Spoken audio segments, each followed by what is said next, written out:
My best friend's alive. Not a shitty day for a stroll outside. It's a good day. I better hurry and hide. That mean bastard's coming. Yeah, that mean bastard's coming. I can feel him breathing. Yeah, I can feel him breathing down my hide.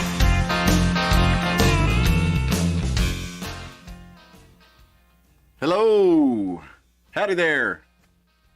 Glad to see you tonight. Welcome to the Iron Mountain Hour. My name is Cliff. It is Wednesday, January the 18th, 2023. And I'm so glad to have you with us here. I'm coming to you live from Carter County, Tennessee in the foothills of the Iron Mountain Range. And, you know, the show, the Iron Mountain Hour, a little homage, I don't really know how you say that. I've heard people say it both ways, to Bill Cooper's An Hour of the Time. If you've ever read any Bill Cooper or listened to any of his stuff, check it out. Pretty wild stuff. He's one of the, you can say he was one of the OGs, I guess. He wrote his book, Behold a Pale Horse, I think in 92, early 90s. He was one of the first guys putting this, you know, crazy information out there, and so much of it turned out to be true. And, you know, I never would be able to live up to that, fill those kind of shoes, but certainly try to do my part. But glad to have you with us, and I hope you will like the video. Please comment on it, jump in the chat, let me know what you think about tonight's stories. It's going to be a little news and current events roundup. And Sunday we'll get back into some of our tinfoil hat topics. This past Sunday we talked about the microcosm, entering the microcosm, and how the smart grid wants its eye literally inside of you. The eye of Sauron, not just looking at you from outside, but from within your body and communicating to the smart grid around you. We looked at some Cambridge University research areas where they're doing that kind of things and how it all ties together in the larger smart system. So definitely go back and check that out. It comes right on the tails of the episode we did the Sunday before that on the Antichrist system and, you know, I think revelations of the apocalypse and all that good stuff. So definitely check those two episodes out. I think they were a couple of our best, and it really kind of ties the work we've been doing here together and a lot of the research and a lot of the stories that we've been looking at. So hope you'll check those out. Definitely go onto Rumble and look for the Iron Mountain Hour. You can just search it out and look for our Tennessee flag profile picture, like that, and watch some of those videos over there, and definitely subscribe or follow to the channel. That way we can start building something up over there. Because you got to be really careful with YouTube. They got some really strict guidelines, and sometimes you don't even have to break them for them to strike you on them. So we definitely don't want to run afoul of them without finding some way to build our audience elsewhere. So Rumble looks like the best way to do that. If you can get us up to 100 viewers over there, 100 followers, we can start to live stream simultaneously on both platforms, which would be super sweet. Rumble now does have free live streaming, so that'll be cool. Definitely want to do that. Appreciate you joining us, and let's get into the stories tonight. Let's get into some of the news. What do we got? We got some local stuff. We got some national stuff. This one is kind of in between. This is the California to Tennessee economic pipeline brings millions of investment dollars. We got lots of big businesses moving to Tennessee, leaving California. So Williamson County, Tennessee. Let's see where exactly Williamson County is. They've got a... He calls it a so-called pipeline, a strong pipeline of companies out of Southern California, particularly looking for a better business environment. And Williamson County in Middle Tennessee is the way to do it, they say. So we've seen an influx of people from all over the country into the state. Florida took a lot of people from a lot of different states. I think 80,000 people moved to Tennessee. It was one of the top. It was in the top 10 of states that had people move into it. And I think there were more U-Hauls left California than any other state. A lot of people were going to states like Tennessee, like Florida. A lot of the states that had the less restrictive COVID policies ended up being the beneficiary of a lot of this population influx. We'll see if it actually ends up being beneficial for them. But you know, a lot of people from Ohio, Connecticut, even Florida and actually New York too moved to Tennessee. A lot of Californians had a lot of people. The real estate markets in those places were super inflated, so they were selling their like 800-900 square foot homes for about $1 million, and they were coming to Tennessee. And you could buy a lot of house in East Tennessee for $1 million. I mean, our housing market's inflated too, but you can still, I mean, you can get a pretty good sized house, very nice for $1 million. I mean, you can get a monster house actually.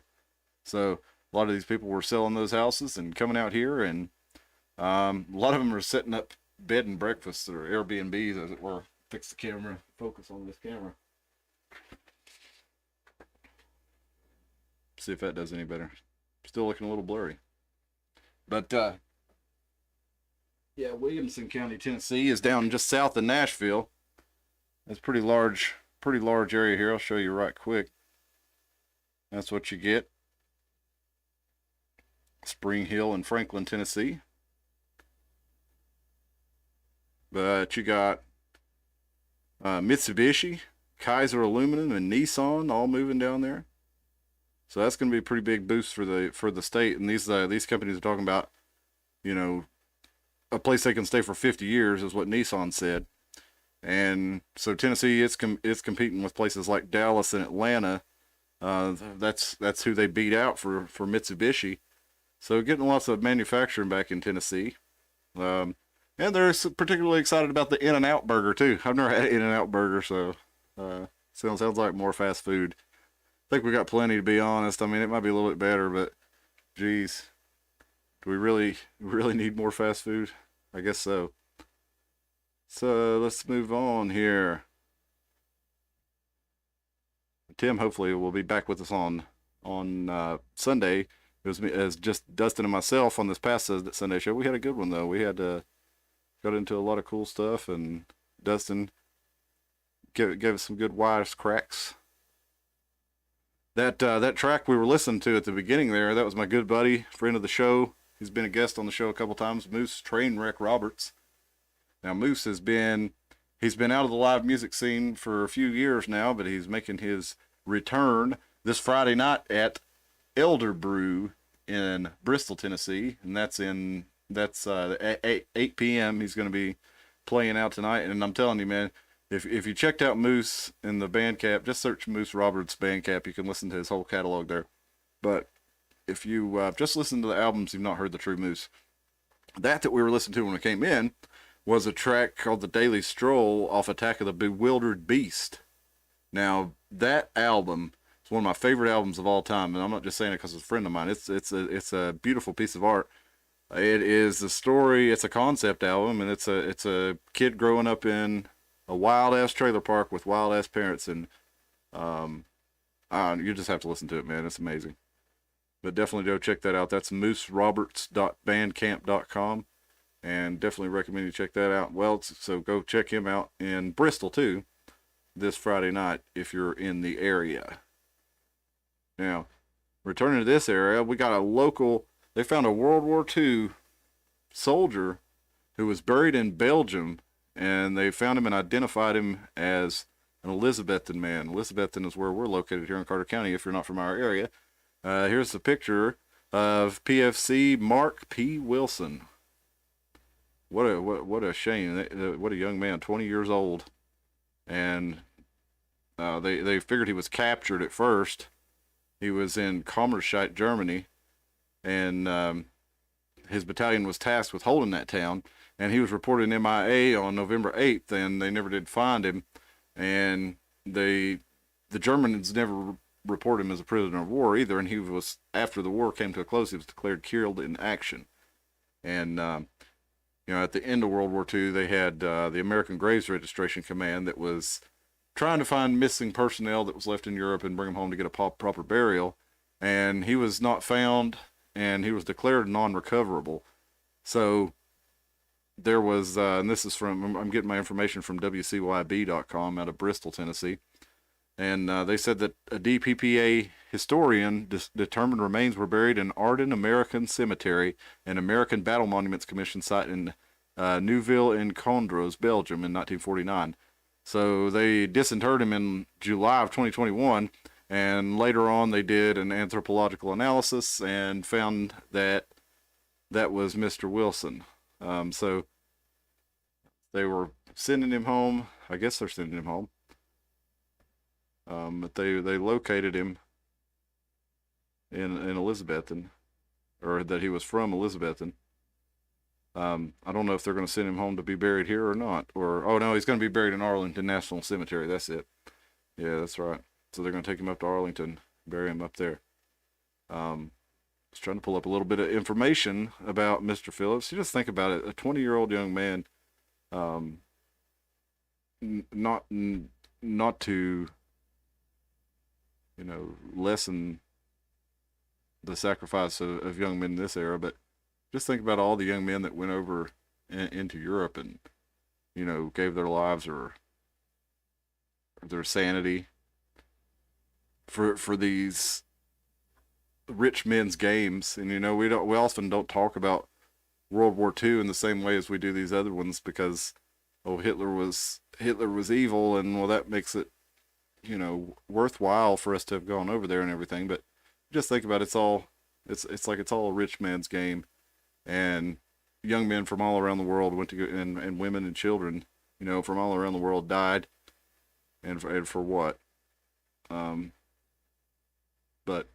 at any rate, it's glad that his family can be proud that they brought him back home, and I'm sure he was proud to go do his part to serve his country. It'd just be good if serving our country actually meant serving the people of our country and not the rich and powerful businesses,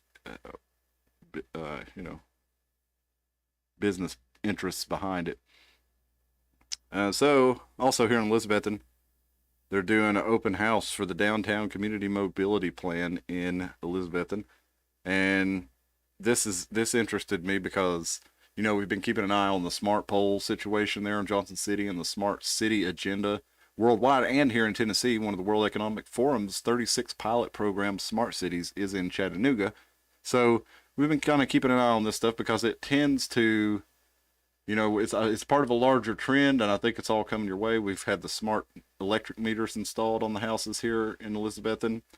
So this kind of caught my attention, because here are the things. Now, if you'll remember, if you've been with us this long, or if you've gone back and checked out some of the back catalog, or if you've heard us talking about it recently, one of the things that they say that the Johnson City smart poles will offer is better traffic management, parking management, pedestrian safety, accessibility, things like that. So we go down here and we're checking out these officials. It says, no, it doesn't give us a name. It says that Elizabeth's Main Street District has experienced increased activity, and this has brought the need to analyze issues related to multimodal accessibility, vehicular traffic, and circulation.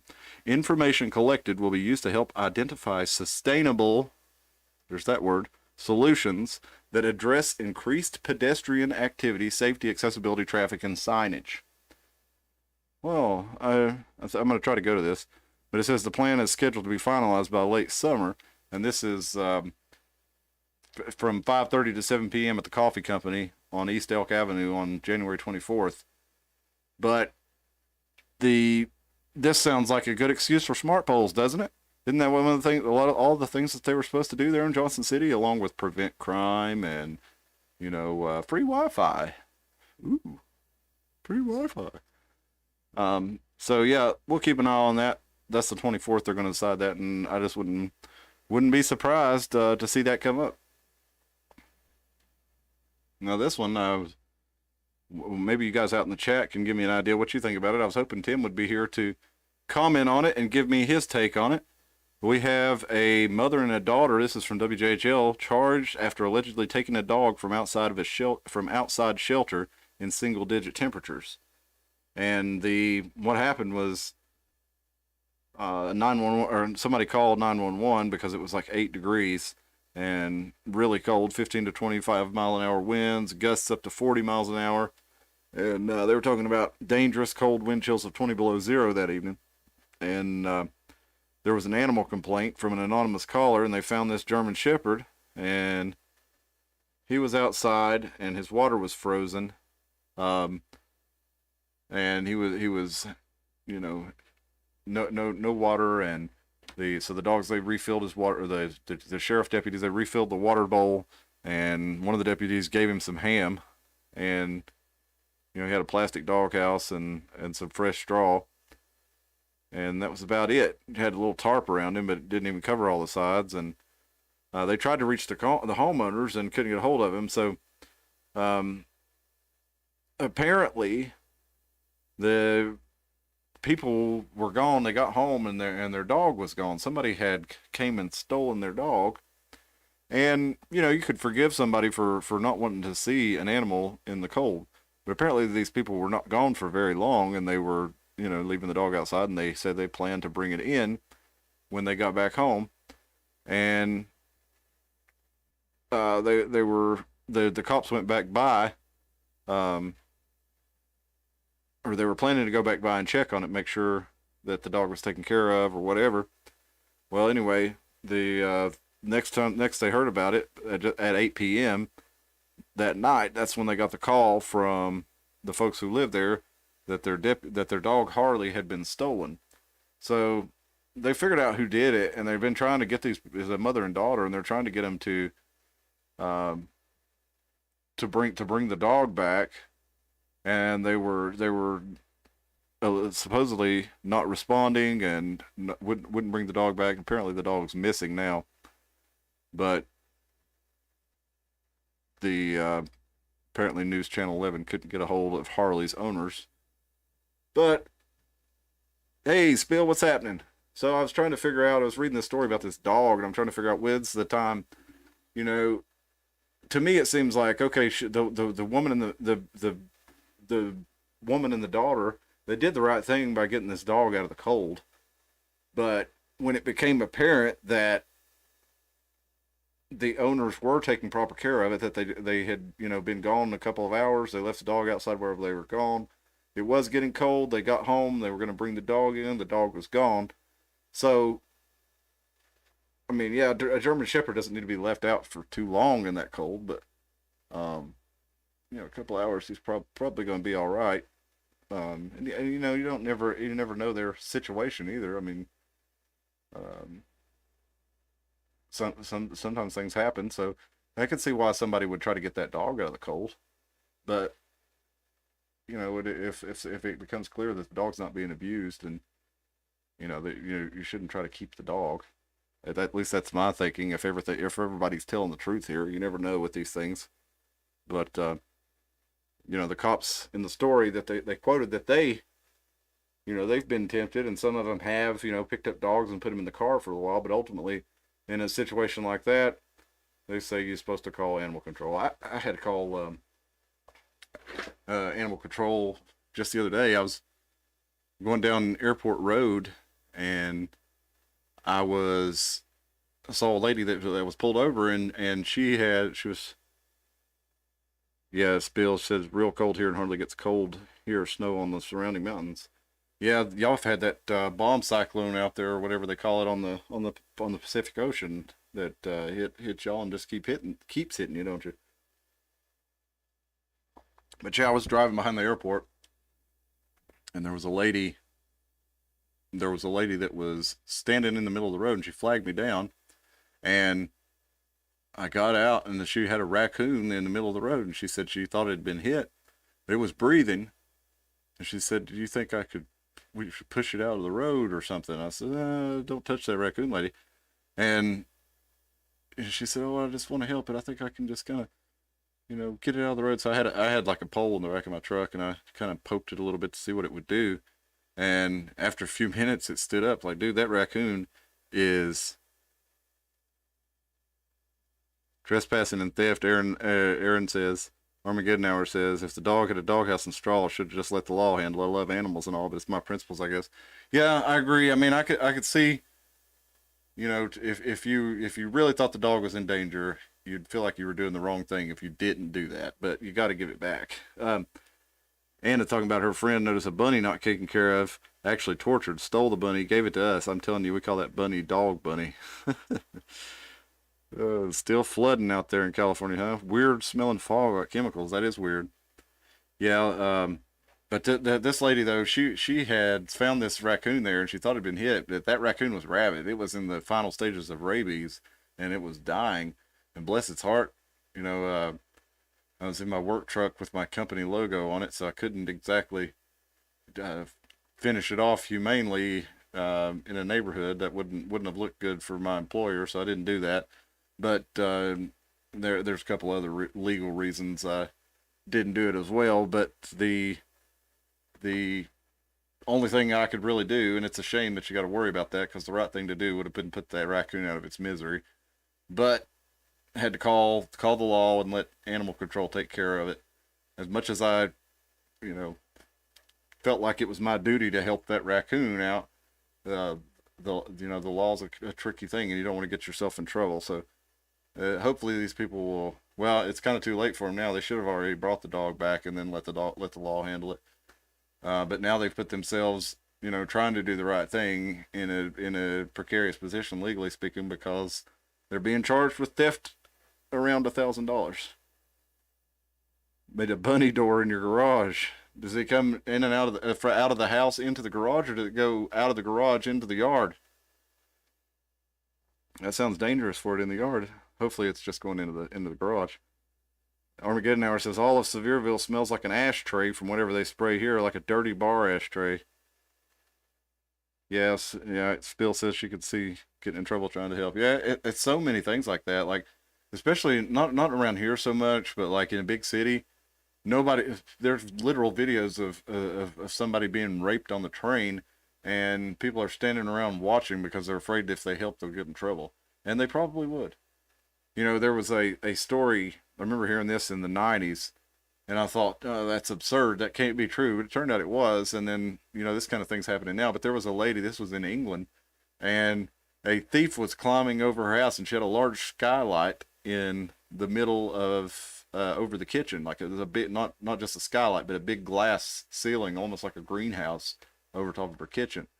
And this thief was climbing across it, and he falls through, and somehow or another manages to impale himself on the glass from the roof and a knife that was in the kitchen, and actually sued the lady and won money from her. Now, this was in England, and it sounded so absurd, but then you see all kinds of stuff like that happening now in America, and some of the worst places, some of the other places it's worse. I mean, around here where we live in Carter County, if you saw someone being assaulted or raped or whatever, accosted, mugged, and stop them, you would be a hero and you wouldn't have any charges against you.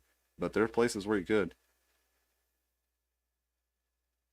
Your bunny's teeth grew, had a teeth problem. No matter what it ate, its teeth grew. You had to file its teeth down. Golly, that's crazy. Dang bugs. Let's see what else we got in the news here.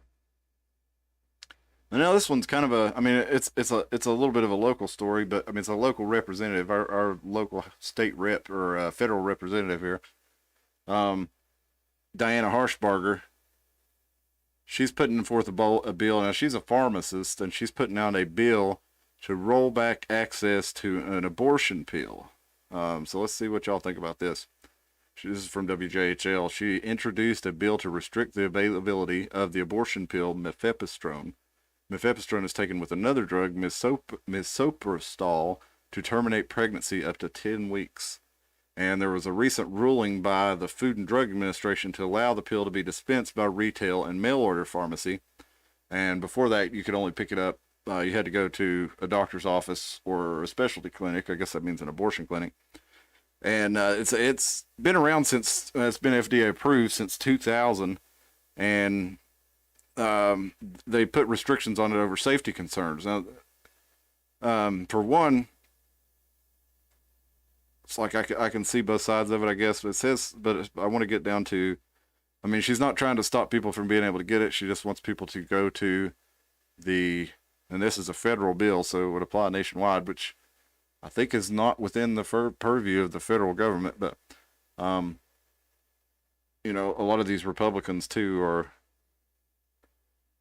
they're statists anyway. I mean, they like to act like they're not. They like to act like they're not for big government. They just want big government to do the things that they do.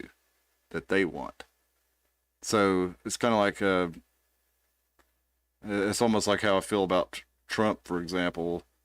I mean, I think Trump is very entertaining and hilarious, and I love that he makes people lose their mind.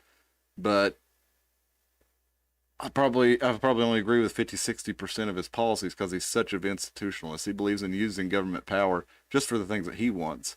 And that's where we get into this pendulum where both sides tend to just go back and forth, like doing and undoing powers and giving each, new powers to hurt the other side when, you know, I mean, if you're one of these people that thinks the government still operates on the Constitution, well, this kind of shows it doesn't. There's no constitutional authority to regulate abortion pills, for example. And the whole idea was that the enumerated powers were the only powers that the government had. But let's go on to why she says that she doesn't want it to be available for retail and pharmacy. And I guess you can just go to the pharmacy and get it, or order it through the mail from the pharmacy. She says the FDA policy change for mifepristone is the latest example of President Biden's crusade towards abortion on demand at any cost, even at the expense of women's health, the Congresswoman said in a statement. Chemical abortion drugs have been associated with staggering numbers of life-threatening complications. Everyone in America deserves to know the heightened risks involved with chemical abortions before they make a life-altering decision. My bill restores common sense and proper safety prescriber requirements for the dispensing of these dangerous abortion drugs. So let's look at this FDA estimate here.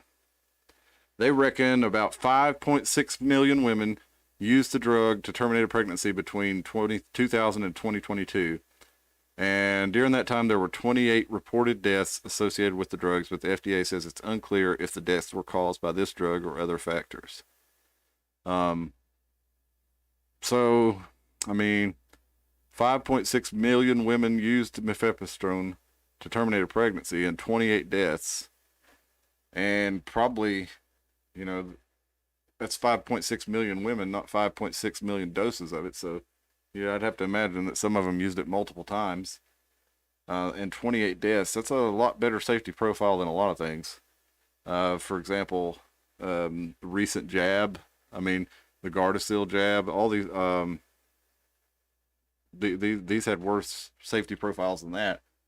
But it's funny though, because a lot of people aren't even wanting to question or wanting to study or wanting the FDA to do anything to look at the side effects of this most recent one, and look at what, if any, effects may be, ill effects may come from it. To do they correlate?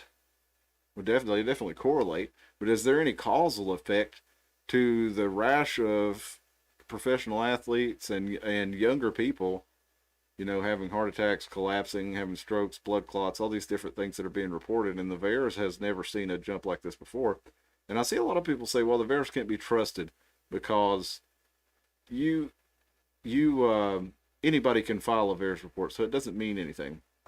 Well, I went to, just to test that theory, I read on the FDA's website, everybody can file one. If you can get it to work. I could not get it to work.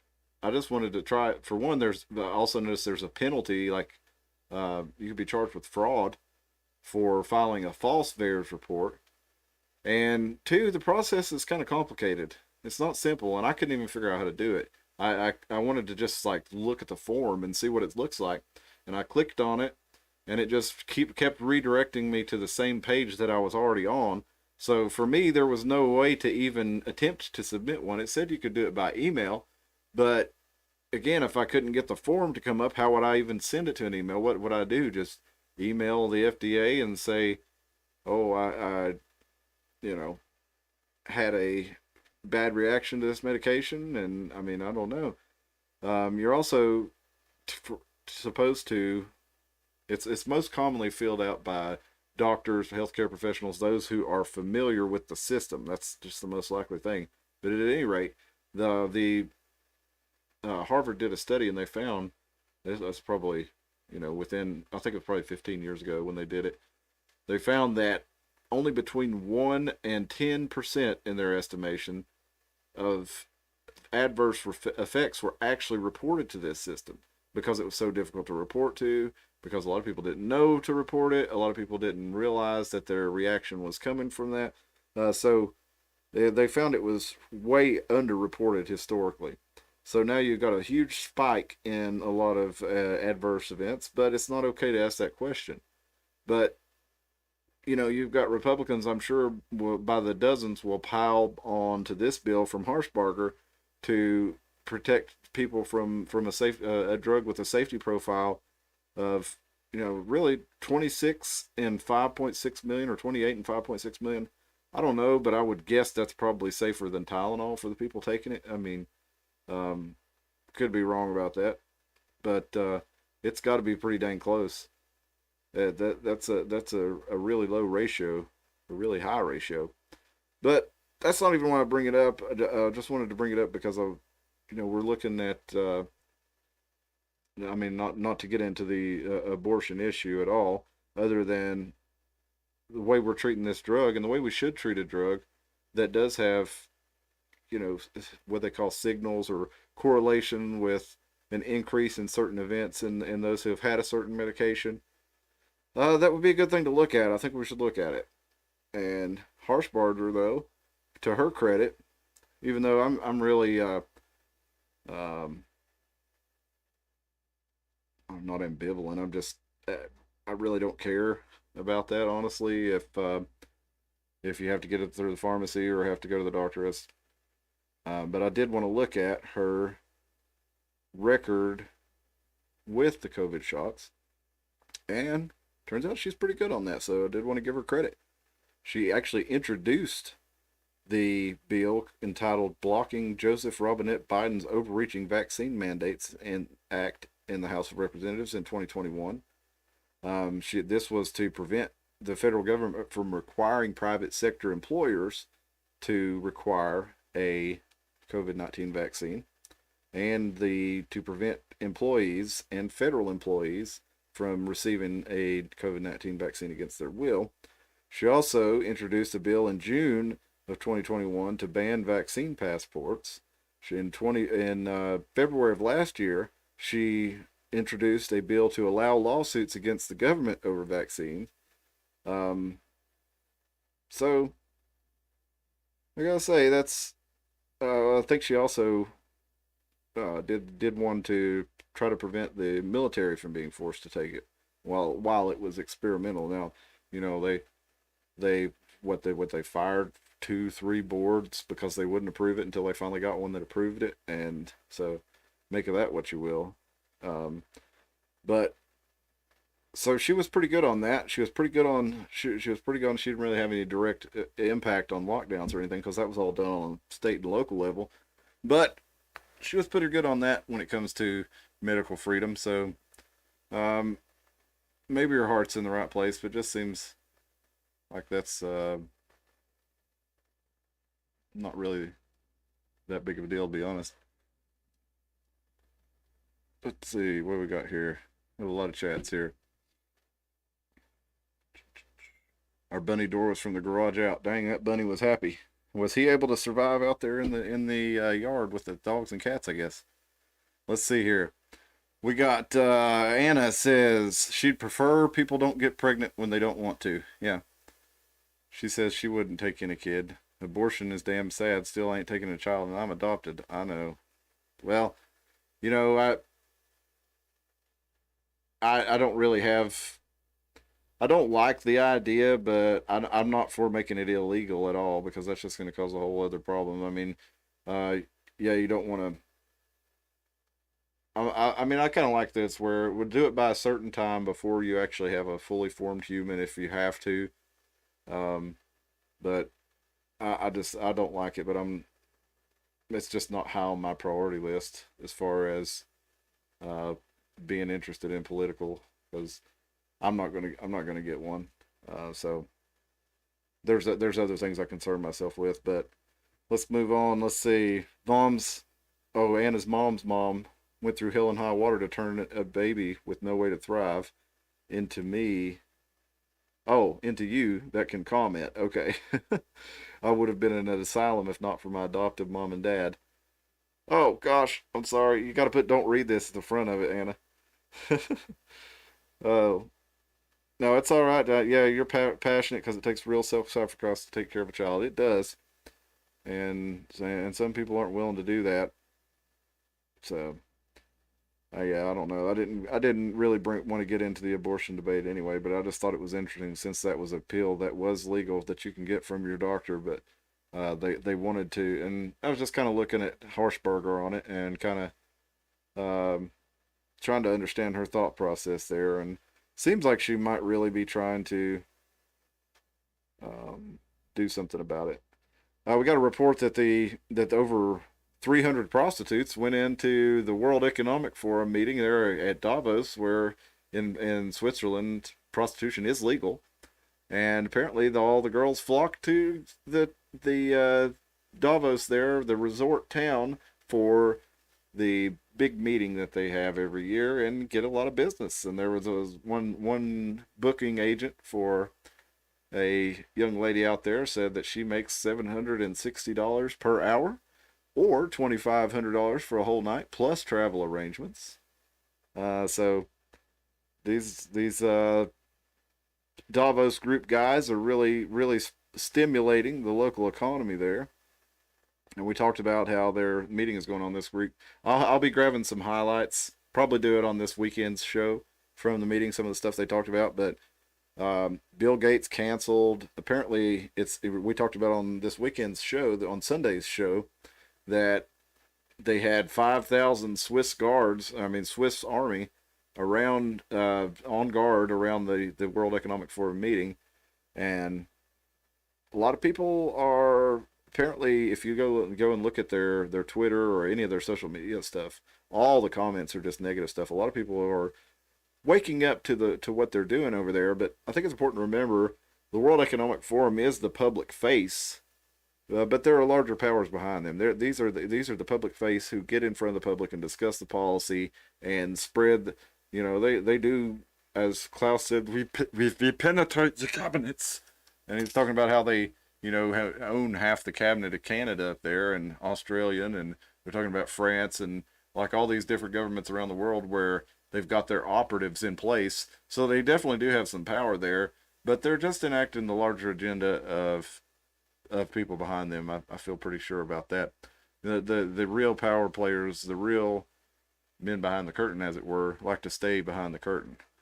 And so even though Klaus looks like a Bond villain or a space villain, the real head of Spectre, the real, whoever it is, Doctor No or Goldfinger, they're out of the picture. They're not somewhere where you see them. So, they passed this new bill, or not even a bill. The ATF tried to make a new rule about people registering some of their weapons, and you're supposed to you have different options, but one of the ones that they seem to be wanting people to do is register the weapon with the government and um, fill out lots of new paperwork for it and stuff like that. And then a few days after that, we got this story. This is from Reason.com. The Pentagon can't account for $220 billion of gear given to contractors. Now, that's not even counting the billions that they left over there. I think, 80 billion that they left in Afghanistan? $220 billion of gear left to contractors. Now, if you remember before 9/11, the day before, actually, most people forgot about it because it was the day before, Donald Rumsfeld came out and announced that the Pentagon could not account for $2.1 trillion. And it was really funny because I was listening to a local talk radio show here probably like 10 years ago. It's probably been that long. But John Quaintance is the guy's name. He was a good talk show host. I liked his show. But somebody brought up, 9/11, and he went and, started making fun of him for tinfoil hat and all this stuff. And so I was like, I have to call and say something. And so I said at one point to him to just to make it, um, I said, John, do you think it's strange that on September 10th, Donald Rumsfeld announced that the Pentagon couldn't account for $2.1 trillion, that they lost it, and then all this stuff pops off, and we have military operations all around the world. So you don't think that's worth looking into and see if you think that might be related, and thank you. And he was like, wow, I didn't know that. And he comes back to break and he said, oh, well, you know, it was an accounting error. They don't know where the money is, so that's not accurate. I'm like, okay, I didn't call back in, but I was wondering if he understood the cognitive dissonance that he was doing there. Just because it's an accounting error, because they did not, okay, they still had the money, they still can't account for it. That's what the point was. That was literally what it said for. We cannot account for it. So they had the money, they can't show where it's spent, and it's gone. So they spent it on something, and you know that's again that's not proof of anything except for its evidence that money's being hidden somewhere. And we've got all kinds of stories about $50,000 hammers and things like this where they overpay for things. So it's definitely a convenient way to launder money, and they've done it again. They just recently announced that they had lost a whole lot more money, and there we go. Let's see. Glenn says he's glad he voted for. He said he's glad he voted for Diana, and he says you never know. You know better than to try to figure a woman's mind out. Well, we think differently, that's for sure. Men and women definitely do have a different thought process when they're coming to make their decisions. Let's see.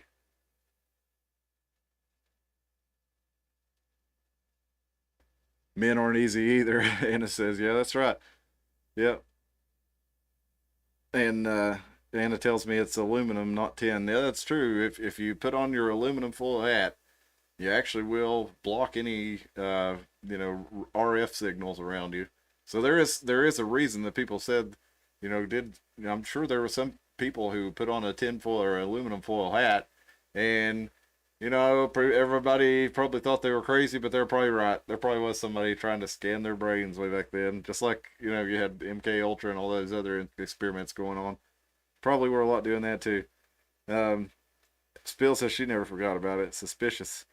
Aluminum foil. Oh, Anna's husband worked at aluminum foil factory, and her joke was hats for everybody, all your friends. Yeah, yeah, yeah. Keep them in. Keep a good supply of them there. But if you want to test that though, you can take your phone and wrap it up in aluminum foil and then call it from another phone. It won't ring. It blocks all frequency. So interesting tidbit of information. Tin will not work, but aluminum foil will. And let's see what else we got tonight. And we were talking about the Antichrist, and I got an email from a PDF from Timothy G. Chillman on how it was from this academia thing that I signed up to read white papers, and it's on how Prince William is the Antichrist, allegedly, according to Timothy J. Chillman. And we were talking about, quite frankly, man, Friday's episode, Friday last week, Friday the 13th, with Leo Zagami, who was, according to him, he was a high-ranking secret society member who actually had to flee Rome or flee Italy because the bad guys were after him. He's put out a bunch of different books, but Leo Zagami, he got into a great discussion regarding his book that's coming out, and he capped the interview off by saying that everything points to a member of the British royal family. So definitely check that out if you haven't. There, Spill, that quite frankly is a good episode. Hello, Wild Bluff Screamer. It's aluminium, he says. Are you a dirty Brit? Are you an old cheese-toothed Brit there, Wild Bluff Screamer? Aluminium. Yeah. Already knew the wrap your phone trick. Yeah. Yeah, a lot of people do, but if you don't, that's how you can show you that I mean, what are you going to do though? I mean, there's so much RF around you all the time. What are you going to do? Walk around wearing aluminum foil all the time? Not so much. Suboptimal. All right. So I think that's about all I have for tonight. Although I did have, for anybody that's interested, I found me. I'll show you the pictures of these, man. Oh no, that's not the right one. But I've been talking about that book I've been reading, The Secret Teachings of All Ages. I found a place that I can buy a full color one. It's way too expensive, but I want to show you how pretty this thing is. Tim, in case you're watching out there, give me just a second. Sorry. It's $500 for this book. And one day I will get it, but not today. But I've been reading this book, and it's like super cool. But let me get rid of these cookies here. I want to show you how nice this package is.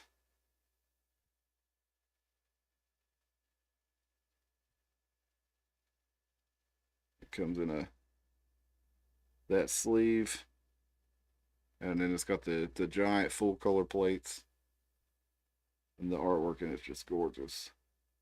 I've got the black and white one, and there's some of it you can't see. Some of the important stuff.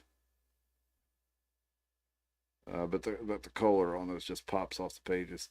They make a smaller one for $100, but if you're gonna pay $100 for a book, I might as well just wait till I can afford this one, or somebody gifts it to me, and get this one. But man, just look at those pictures. Gorgeous. So I wasn't able to find one for a long time at all that had it full color. And also notice the Philosophical Research Society, they have the smaller one. But that thing comes with like a case, and it's a leather bound book and a protective cover, and then like some kind of plastic case, and it comes in a sweet ass box with all the nice prints, and man, it looks cool. You're on my side, huh, Anna? I don't know about which thing. I don't know if you want to align yourself with me. I don't. I do have some cigarettes though. Uh, yeah, but eventually I will get that. I would. I didn't know that they had started printing it in like small paperbacks, or I would have got that. I hadn't looked for it in a while. I've always looked for the big version, but I started reading it. It's a hard read because it's written in early 20th century English by a 25-year-old genius. But definitely a cool book. I've learned a lot from it. And one of the things that I thought was pretty interesting, I was reading a little bit about, and we've been talking about the World Economic Forum and the global elite and some of their, um, wondering if I could get some insight into some of their thinking sometimes. And I did in this, as a matter of fact, because I read a passage in this book where Manly P. Hall is talking about Nietzsche and how Nietzsche's philosophy revolved around the idea that, one of the things that philosophy searched for is the meaning of life. Why are we here? Well, Nietzsche, um, he had the idea of, that we were here to make man perfect, make the best, a Superman, the Ubermensch, the best human that we can, and that involved, a power structure of, royalty basically, and interbreeding for, selecting the best mates for one another and trying to create a racially superior human. And Manly P. Hall, he says, first this just sounds like, a brutal dictatorship. He's like, but what you have to realize is this is the ultimate expression of virtue, truth, and self-sacrifice. And I'm thinking about it, I'm like, how does he get to this? And I see, here's what these people think. And I think this is probably the way a lot of them really think. I'm sure there are some of them that are just want to see the world burn, or just want to see everything collapse, and want to sit on top of everything, want to have power. But I think that this tells a lot, because all these people, they think they know so much better than everybody else. They think they're so enlightened and so empowered, and in some ways they may be. But what he said, why would Nietzsche want to do that? How is that actually the ultimate expression of virtue and humility and self-sacrifice? Is because he's saying basically, well, Nietzsche doesn't want to hurt people. He doesn't want to control people. He doesn't want to do this himself, but he's willing to submit to the greater goal, because he believes the meaning of life is to create the perfect human and create the perfect, the perfect world. And that makes me think about, maybe that is how these guys like Schwab and Gates think. Because, well, I don't want to be doing this. I don't want to be doing all these bad things that you accuse me about, but I'm willing to sacrifice myself. I'm willing to sacrifice my personal convictions and feelings because it's for a greater picture and it's for a greater good. It's for the improvement of humanity. It's for the improvement of the planet. Or are they just trying to please their reptilian overlords? You be the judge. But either way, I feel like that was an interesting insight into to the line of thinking of um, some of these folks here. But for Glenn says for $500, it better come with an armed guard and somebody to read it to you. Yeah, no, for $500, nobody better touch it but me. And in the picture there, they're handling it with white gloves, which is nice to see. But yeah, dude, that's something you can't get just anywhere. But again, I'd have to set some stuff aside for that one. I've never paid anywhere near that for a book, anywhere near it. But you know what else is interesting? Let me show you something. Look at my next. Look at the top after the shopping results here. Here's the shopping on Google for the Secret Teachings of All Ages full book. We got right here from the CIA.gov/library/Abbottabad compound. Isn't that where they found Osama bin Laden was in the Abbottabad compound? And it says here, we go over here to sacred text because it has the same thing here. But this is what it looks like. This is what it looks like on the CIA library page too, because I accidentally clicked on it earlier. But it says, let's see. If you read this book, where'd that part go? If you read this book in its entirety, you will be in a good position to dive into deep subjects such as the Kabbalah, alchemy, tarot, ceremonial magic, Neoplatonic philosophy, mystery religions, and the theory of Rosicrucianism and Freemasonry. Although there are some questionable and controversial parts of the book, such as the outdated material on Islam, the portion of the Bacon-Shakespeare hypothesis, Hall's conspiracy theory of history is driven by an elite cabal of roving immortals. They are far outweighed by the comprehensive information here on other subjects. Now, yes, Hall must have a conspiracy theory that history is driven by an elite cabal of roving immortals. I think he's onto something, because that's certainly what it appears to be. And Manly P. Hall was going around and doing lectures for these people and had access to a lot of information that people didn't at the time.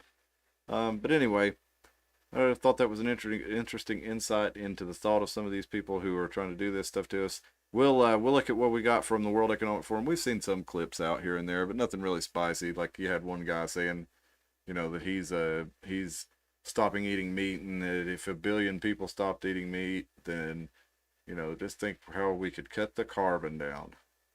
Yeah, because everybody would starve to death from malnutrition and they wouldn't be breathing anymore, so they wouldn't be putting out any carbon dioxide. Meat's the most nutritionally dense food that there is. But he's talking about, we're going to be making other sources of proteins that are better, more sustainable, and no carbon. Yeah, no thanks. Give me the steak. Give me the bacon. Give me the fried chicken. I'm not eating the bugs, Klaus. Still trying to figure out your VCR book, Glenn. Those were kind of tricky, man. I'm telling you, there wasn't no easy, just click on it. You had to, program, record time start. And you had to click through the times, and you'd have to make sure it's on the right channel. And then you'd have to, set for how long to record. That was kind of tricky. Eat the bugs. Did you ever have anybody ever have any of those video game controllers from the mid 90s for Super Nintendo and Sega Genesis, where you would program the button combinations in them so it would supposedly do your Mortal Kombat fatalities for you automatically, or your special moves?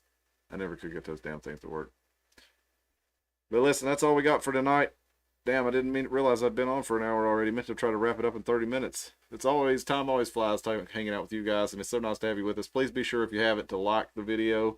If you haven't, subscribe to the channel. hit the notification bell and hit all. When you click notification bell, you can pick between all and personalized. Pick all. I don't put that much stuff up, so you're just going to get a couple of notifications from me a week. I'm not going to drive you crazy or anything. So go ahead and do that. That way you'll get a notification for the show. And it really, really, really, please go to Rumble and hit Rumble on the video. Follow us there, and really liking this channel. It really does make a difference in how many people actually see the video. So if you would like the video, I'd really appreciate it. If you'd comment on it after it's done, if you're seeing this later, that really helps other people see it. We'd appreciate that. Aaron said he had a PS1 thing where you could play burned games. I never had that. I had a thing where I could play Japanese games. I don't remember exactly how it worked, but you had to put something in it, and in like an expansion port or something, plug something into the back of it, and had a spring you had to compress, and I can't remember if you played. I think you played it with the door open, but yeah, had some Japanese before they started bringing. There was a lot of Japanese role playing games that were really good that they didn't bring to the States.